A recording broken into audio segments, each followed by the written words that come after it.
BRS మాజీ MLA Balka సుమన్ను arrest చేశారు పోలీసులు. హైదరాబాద్ తెలంగాణ భవన్ దగ్గర సుమన్ను అరెస్టు చేసి నాంపల్లి పీఎస్ కు తరలిస్తున్నారు. సింగరేణితో పాటు రైల్వే పట్టాలను ధ్వంసం చేయాలని క్యాడర్ కు పిలుపునిచ్చిన వ్యవహారంలో సుమన్ పై కేసులు నమోదయ్యాయి. 4 రోజులుగా సుమన్ తెలంగాణ భవన్ లోనే ఉంటున్నారు. ఉదయం 11 గంటల సమయంలో ఆయన్ను విచారించేందుకు తెలంగాణ భవన్ కి వచ్చారు పోలీసులు. అయితే భవన్ లోకి వెళ్తున్న పోలీసులను బీఆర్ఎస్ నేతలు కార్యకర్తలు అడ్డుకునేందుకు ప్రయత్నించారు. దీంతో పోలీసులు భారీగా మోహరించి వారిని అక్కడి నుంచి పంపించారు.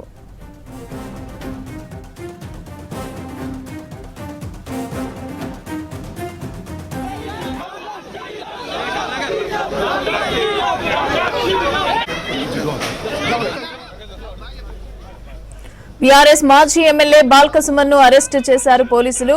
హైదరాబాద్ తెలంగాణ భవన్ దగ్గర సుమన్ను అరెస్టు చేసి నాంపల్లి పీఎస్ కి తరలిస్తున్నారు. సింగరేణితో పాటు రైల్వే పట్టాలను కూడా ధ్వంసం చేయాలని క్యాడర్ కు పిలుపునిచ్చిన వ్యవహారంలో సుమన్ పై కేసులు నమోదయ్యాయి.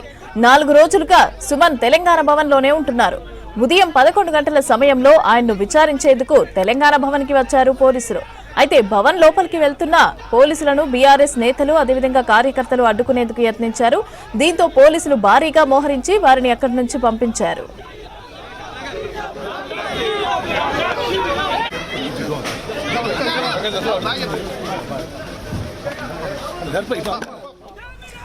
ఇదే అంశానికి సంబంధించి పూర్తి అప్డేట్స్ శ్రీనివాస్ అందిస్తారు. శ్రీనివాస్, బాల్క సుమన్ అరెస్ట్ చేసినట్టుగా తెలుస్తోంది. అయితే దీనికి సంబంధించిన అప్డేట్స్ ఏంటి? అక్కడ సిచ్యువేషన్ ఏ విధంగా ఉంది? మంగళవారం నాడు తెలంగాణ భవన్లో తెలంగాణ బొగ్గుగని కార్మిక సంఘం సమావేశం జరిగింది. ఈ సమావేశంలో బాల్క సుమన్ కొన్ని వివాదాస్పదమైనటువంటి కామెంట్ చేశారు. మనకు తెలిసినటువంటి విషయమే. అందులో ముఖ్యంగా ఒక 3-4 అంశాలు మనం చెప్పుకోవాలి. ఒకటి, హైదరాబాద్లో ఉన్నటువంటి సింగరేణి భవన్ను కాలబెట్టండి. ఇంకొక వైపు మందమరిలో ఉన్నటువంటి జిఎం కార్యాలయాన్ని దాన్ని కూడా కాలబెట్టాలని, మరోవైపు మొత్తం అటు రామగుండం తర్వాత ఆ చెన్నూరు ఆ ప్రాంతాల్లో ఉన్నటువంటి రైల్వే లైన్ వాటిని కూడా కోసేయాలంటూ ఆయన కామెంట్ చేశారు. ఒక మిలిటెంట్ ఉద్యమం చేపట్టాలని ఈ తెలంగాణ బొగ్గుగని కార్మిక సంఘం రాష్ట్ర స్థాయి సమావేశం సందర్భంగా ఆ కామెంట్ చేశారు. ఆ కామెంట్స్ మీడియాలో పెద్ద ఎత్తున వార్తలు వచ్చాయి. దీని మీద రాష్ట్ర ప్రభుత్వం కూడా సీరియస్గా పరిగణించింది. ఎందుకంటే ఒక మిలిటెంట్ ఉద్యమంగా ప్రభుత్వ ఆస్తులను ధ్వంసం చేయాలని ప్రేరేపించడం, ఇట్లాంటి వివాదాస్పద కామెంట్స్ మీద కాంగ్రెస్ కార్యకర్తలు కూడా కొంతమంది ఆయా పోలీస్ స్టేషన్లలో ఫిర్యాదు చేశారు. బాల్క సుమన్ మీద నాంపల్లిలో చేశారు, ఆబిడ్స్లో చేశారు, మరికొన్ని పోలీస్ స్టేషన్లలో కూడా ఫిర్యాదు చేశారు. ఆ ఫిర్యాదును అనుసరించి పోలీసులు, నాంపల్లి పోలీసులు ఆయన మీద పలు సెక్షన్ల కింద కేసులు నమోదు చేశారు. బిఎన్ఎస్ 326, బిఎన్ఎస్ 351(3), అట్లనే 353(1), అట్లనే 55 బిఎన్ఎస్, ఇట్లా ఒక 4-5 కేసులు నమోదు చేశారు. ఆ కేసు నమోదైంది. పలు సెక్షన్ల కింద కేసులు నమోదు చేయడంతో అరెస్టు చేయాలని గత 3-4 రోజుల నుంచి కూడా పోలీసులు ప్రయత్నాలు చేస్తున్నారు. కానీ బాల్క సుమన్ అందుబాటులో లేరు. ఆయన ఫోన్ సిగ్నల్ ఇవన్నీ ట్రేస్ అవుట్ చేస్తే తెలంగాణ భవన్లో తలదాచుకున్నట్టుగా పోలీసులకు సమాచారం అందింది. దీంతో గత 4-5 రోజులుగా పోలీసులు బాల్క సుమన్ అరెస్ట్ చేసేందుకు ప్రయత్నాలు చేస్తున్నారు.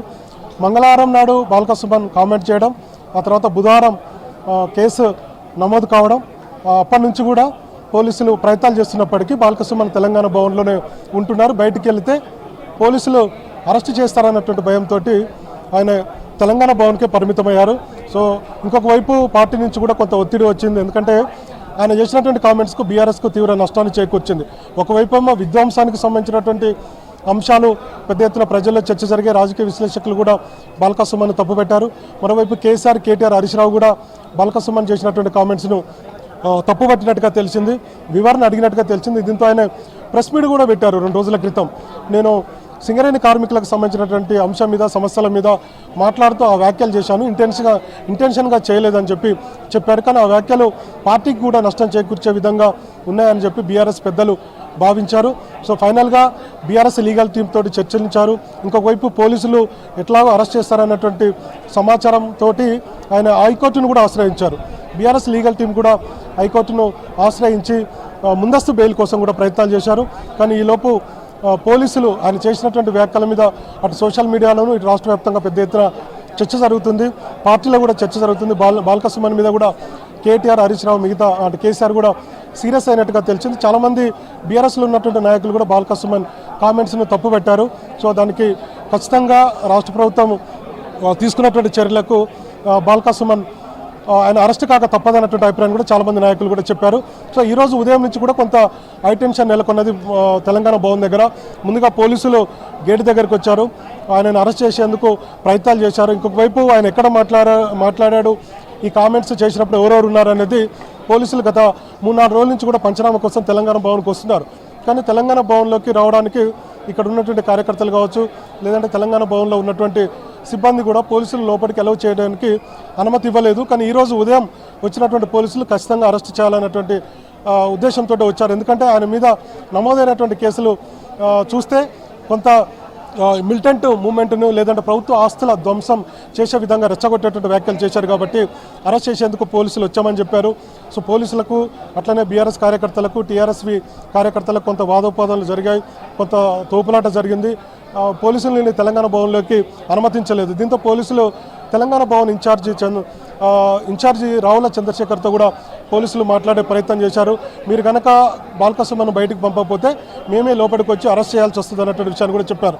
సో ఇది పెద్ద ఎత్తున కొంత పార్టీకి నష్టం చేకూర్చేటువంటి అవకాశం ఉందని భావించినటువంటి కేటీఆర్ కావచ్చు, హరీష్ రావు కావచ్చు, వీళ్ళందరూ కూడా బాల్క సుమన్కు చెప్పినట్టుగా తెలిసింది. కొంతమంది పార్టీలో ఉన్నటువంటి సీనియర్ నాయకులు కూడా బాల్క సుమన్ను కలిసి అరెస్ట్ కావాలని చెప్పారు. సో దీంతో తెలంగాణ భవన్లో గత 4-5 రోజుల నుంచి ఉంటున్నటువంటి బాల్క సుమన్ కొద్దిసేపటి క్రితం అరెస్ట్ కంటే ముందు వచ్చి మీడియాతో మాట్లాడారు. ఆయన ఎందుకు ఆ విధంగా వ్యాఖ్యలు చేశారో చెప్పుకున్నటువంటి ప్రయత్నం చేశారు. సో మొత్తానికి అటు పార్టీకి కొంత నష్టం జరిగిందని మనం చెప్పుకోవచ్చు. ఇంకొక వైపు ఆయన చేసినటువంటి కామెంట్స్ మీద పెద్ద ఎత్తున రాష్ట్ర వ్యాప్తంగా ప్రజల్లో ఒక చర్చ జరుగుతుంది. ఇట్లాంటి కామెంట్స్ కరెక్ట్ కాదన్నటువంటి అభిప్రాయం రాజకీయ విశ్లేషకుల నుంచి కూడా వచ్చింది. సో కాబట్టి పోలీసులు దీని మీద కొంత సీరియస్గా దృష్టి పెట్టినట్టుగా మనం అర్థం చేసుకోవచ్చు. సో ఫైనల్గా ఆయన ప్రెస్ మీట్ పెట్టిన తర్వాత డైరెక్ట్గా తెలంగాణ భవన్ నుంచి బయటకు వెళ్ళారు. గేట్ దగ్గర అప్పటికే పోలీసులు వెయిట్ చేస్తున్నారు బాల్క సుమన్ కోసం. ఆయనను అరెస్ట్ చేశారు. ప్రస్తుతం నాంపల్లి పోలీస్ స్టేషన్కు తరలించారు. నాంపల్లి పోలీస్ స్టేషన్లో విచారణ జరిపిన తర్వాత డైరెక్ట్గా ఆయనని మేజిస్ట్రేట్ ముందు హాజరుపరిచేటువంటి అవకాశం ఉంది. మేజిస్ట్రేట్ ఎట్లా చెప్తారనేది మనం చూడాలి. ఇప్పటికే ఒకవైపు బీఆర్ఎస్ లీగల్ టీం బెయిల్ కోసం అయితే ఒకవైపు ప్రయత్నాలు చేస్తూనే ఉంది. మరోవైపు పార్టీలో ఒక నష్టం చేకూర్చే విధంగా బాల్క సుమన్ వ్యవహరించారు అనేటువంటి ఉద్దేశంతో చాలామంది బీఆర్ఎస్ శ్రేణులు కూడా ఉన్నాయి. గతంలో కూడా చాలాసార్లు బాల్క సుమన్కు ఇట్లా దూకుడుగా వ్యవహరించొద్దు, ఇట్లాంటి విధ్వంస మాటలు కానీ ఇట్లాంటి రెచ్చగొట్టే వ్యాఖ్యలు చేయొద్దని సూచించినట్టుగా చాలామంది నాయకులు కూడా చెప్తున్నారు. సో పార్టీకి ఒకవైపు నష్టం, మరోవైపు ఇట్లాంటి ప్రభుత్వ ఆస్తుల ధ్వంసం చేసే విధంగా మాట్లాడడం, రెచ్చగొట్టేటువంటి వ్యాఖ్యలు చేయడం పట్ల అటు ప్రభుత్వం కూడా సీరియస్గా అయింది. మొత్తానికి బాల్క సుమన్ అరెస్ట్ అయితే అయ్యారు. సో చూడాలి మరి మేజిస్ట్రేట్ ఆయనకు రిమాండ్ విధిస్తారా, ఎన్ని రోజులు విధిస్తారు ఏందనేది మనకు మరి కాసేపట్లో తెలిసేటువంటి అవకాశం ఉంది. గత 4 రోజుల నుంచి అయితే ఎపిసోడ్ కంటిన్యూగా నడుస్తుంది. సో బయటికి వెళ్తేనేమో పోలీసులు అరెస్ట్ చేస్తారన్నటువంటి ఒక రకమైనటువంటి భయం, మరోవైపు అరెస్ట్ కాకుండా ఉండేందుకు తీవ్ర ప్రయత్నాలు అయితే చేశారు. కానీ సెక్షన్స్ బలంగా ఉన్నాయి. ఆయన చేసినటువంటి కామెంట్స్ కూడా కొంత వివాదాస్పదంగా ఉన్నాయి. సో మొత్తం తెలంగాణ ప్రజానీకం, అదేవిధంగా రాజకీయ విశ్లేషకులు, తర్వాత సొంత పార్టీలో ఉన్నటువంటి నాయకులు వీళ్ళందరూ కూడా కొంత బాల్క సుమన్ చేసినటువంటి కామెంట్స్ను తప్పుపట్టారు. కాబట్టి తప్పని పరిస్థితుల్లో ఆయన పోలీసులకు సరెండర్ కావాల్సి వచ్చింది. ఈరోజు అరెస్ట్ అయి ఆయనను తీసుకువెళ్లారు. కొంత ఉదయం నుంచి కూడా ఒక ఉద్రిక్త వాతావరణం తెలంగాణ భవన్ దగ్గర నెలకొన్నది. ఎందుకంటే కొంతమంది బీఆర్ఎస్వి కార్యకర్తలు వచ్చారు. ఎందుకంటే సుమన్ ఇంతకుముందు టీఆర్ఎస్వీలో పనిచేస్తున్నారు. సో కాబట్టి ఆయనకు దగ్గరగా ఉన్నటువంటి కార్యకర్తలు కొంతమంది ఇక్కడికి తెలంగాణ భవన్కి వచ్చి అరెస్ట్ని అడ్డుకునేటువంటి ప్రయత్నం చేశారు. కానీ పోలీసులు ఆయనని అరెస్ట్ చేసి తీసుకువెళ్లారు.